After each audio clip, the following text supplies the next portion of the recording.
Die geloof waardeur ek lewe, saamgestel uit die geskrifte van Ellen White, die opstanding tot verdoemenis. Want die kwaadoeners sal uitgeroei word, maar die wat die Here verwag, hulle sal die aarde besit. Psalm hoofstuk 37 vers 9. Aan die einde van die 1000 jaar sal die tweede opstanding plaasvind. Dan sal die goddelose uit die dood opgewek word en voor God verskyn. So sê die Openbaarder, nadat hy die opstanding van die regverdiges beskryf het. En die ander dode het nie herlewe totdat die 1000 jaar voleindig was nie. Openbaring hoofstuk 20 vers 5.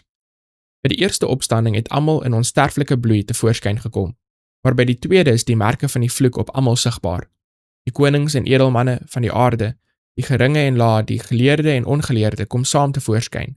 Almal aanskou die seun van die mens en daar die einste manne wat hom verag en bespot het, wat die doringkroon op sy heilige voorhoof gesit en hom met die riet geslaan het, aanskou hom in al sy koninklike majesteit.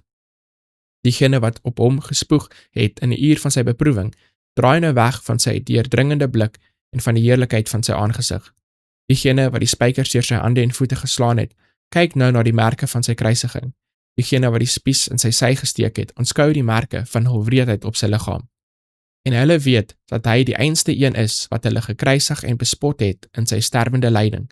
En dan ontstaan daar een lang uitgerekte gehuil van lyding, terwyl hulle vlug om weg te kruip van die teenwoordigheid van die koning van konings en die Here van Here.